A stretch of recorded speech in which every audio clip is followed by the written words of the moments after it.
Key Modern Railways. In-depth railway news.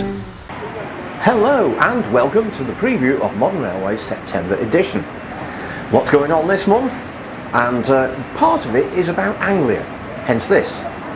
And first of all we're going to go over to Philip, tell us all about the whole edition, and then we'll move on to Roger for informed sources, and then my panel column. So here we go! Thanks very much, Ian. Hello everyone, good to be speaking to you again about the September issue of the magazine, and I've got a copy with me as a prop. I don't usually tend to have when I've been doing this, but they've arrived very quickly from the office this time, and I'm in my back bedroom, unfortunately. I'm not out and about anywhere as I have been previously, because I couldn't find a suitable location this time, so I'll try to do better next month. But there's a lot in the September issue of Modern Railways. It's a 116-page bumper issue, so there's lots for you to read. And I'll give you a bit of a summary of some of the features now. So our lead feature is about Anglia. Ian will talk a bit about that with his superannuated anorak trip shortly. But our lead feature is an interview with Greater Anglia MD Jamie Burles, talking about progress with from the operator in terms of new train introduction, timetables, COVID recovery and so on. The last big feature we did on Anglia was just before COVID hit. It was in our April 2020 issue. We were frantically changing bits of the text to sort of reflect that the pandemic was just arriving. Well, it's arrived and hopefully it's receding now. And there's some interesting detail about what's going on in Anglia. Greater Anglia's also had some success at our Golden Whistles Awards over the past couple of years, including the virtual awards we did at the end of May. And that reflects that performance in Anglia is very good at the moment. And there was an Institution of Railway Operators webinar delving into this back in the middle of June, so we have a companion article on that to go with the main feature. Now, we also report, as you'll see on the cover, on the Northern Line extension to Battersea. This is the Kennington to Battersea branch, which is due to open in the autumn. We think probably September is likely, although that's not been confirmed yet. It's a really significant moment because apart from the Heathrow Terminal 5 branch, this is the first addition to the London Underground network since the Jubilee Line extension at the turn of the millennium. And like the JLE, it's all about regeneration of the Nine Elms and Battersea area, the Battersea Power Station site and so on. So I've got an article explaining all of that and what the final preparations are to get that open for passengers, and I look forward to taking a ride on that very soon, hopefully. We also have an article from Julian Murphy, who's written for us several times about rail freight matters. Roger talks about a bit about one of Julian's articles in his bit on decarbonisation, but Julian's article this time is about modal shift, so it's related to decarbonisation. How can we get freight out of HGVs and onto rail? What's the potential market and what do we need to do to achieve it? Well, Julian does some estimates of the potential size of the market and what flows rail could support. And then he looks at is there capacity on the rail network to support that?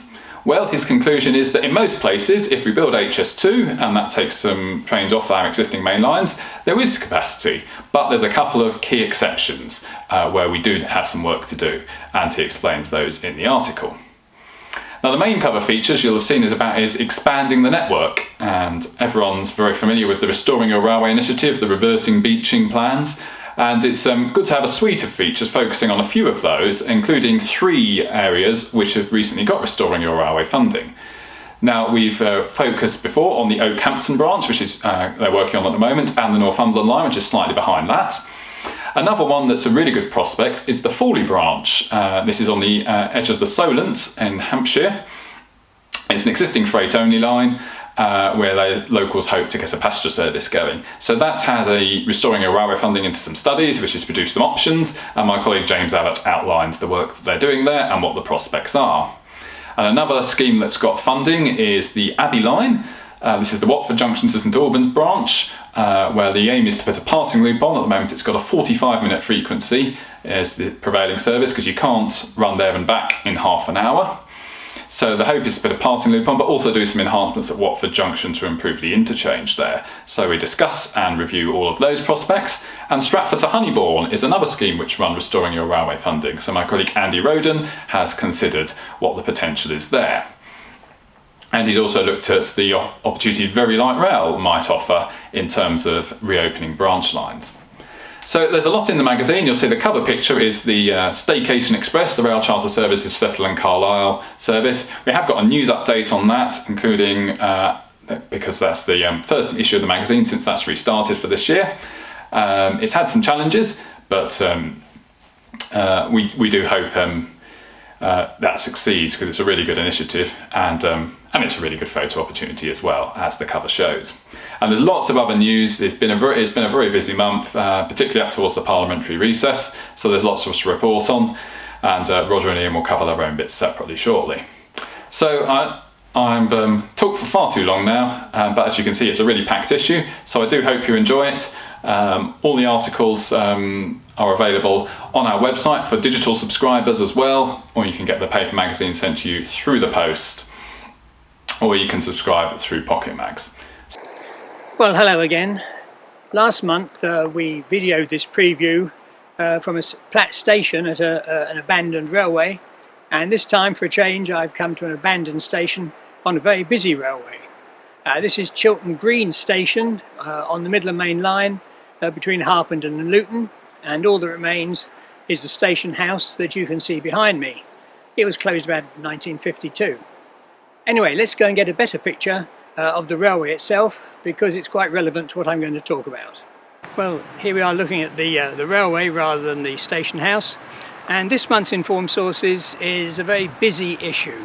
It starts with some bad news, moves on to some good news, from there it goes abroad for some interesting news, comes back again for some worrying news in this country, and ends with a bit more bad news, so a lot going on.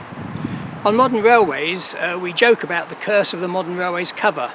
That happens when we splash some big project or news feature on the front cover, and within a couple of months or so it goes pear-shaped. And last month we had two big features on the East Coast Main Line timetable, and the lead item this month is the recommendation from Network Rail that the timetable, instead of happening in 2022, should be pushed back to 2023 or beyond.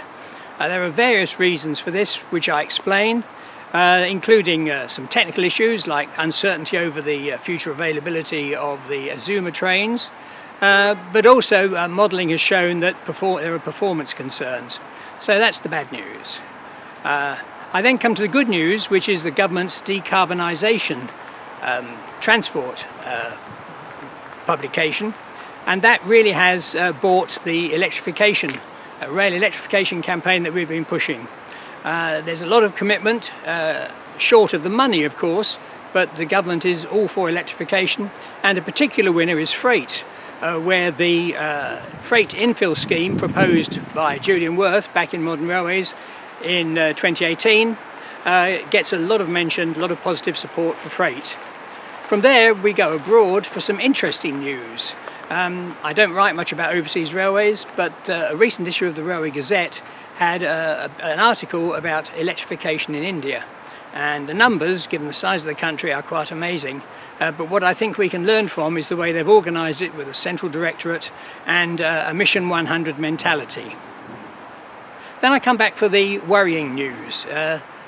The note in the March board minutes of Network Rail highlighted concern over the costs of the Transpennine route upgrade electrification and the Midland Main Line electrification being too high, and they're worried about that. So I look at the costs and the way it's being handled, and the latest news is that they're calling somebody in with a lot of experience to try and get things back on track. And then finally there's the bad news.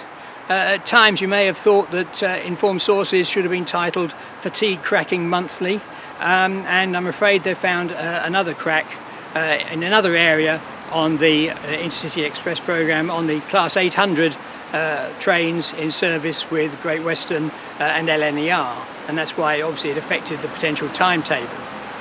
So I give some detail on that as well. So a busy issue. I hope you enjoy it, and fortunately, despite the Midland Main Line being very busy, I haven't been interrupted by a passing train. See you again. Well, that's a pan up this month. It's a bit unusual for Modern Railways, isn't it? How is this relevant? I'll tell you. The superannuated anoraks have had a little trip round East Anglia, and there's lots of modern stuff in it, as you'd expect. including, as you'll see in a moment, the new Stadler trains. But I do make mention of the Southwold Railway over there, and how nice it would be to get that back. And the Southwold Railway is 3-foot gauge, and here I am on a train in the British Isles with no mask, even though they're still legally required in the mainland. I'm on the Isle of Man Steam Railway. Here we are, 3-foot gauge, that's me tie-in. Best I can do. Bye for now, Kissack. There's something you don't see every day, a new train we actually like. The new Stadler trains on Anglia are really quite something. Good ride, very continental feel to them and so on. And even the seats are reasonable as well. So for the job, for the Norwich Londons, this is a good train. We like it. And on that bombshell, back to the studio. Well, not quite studio. That's it for the Modern Railways preview for September. Hope you enjoy the magazine. Me, I want to sit on this nice padded seat and enjoy my trip on the Isle of Man Steam Railway. Thank you, bye. Visit www.keymodernrailways.com for more interesting and essential information about the British Railway Network.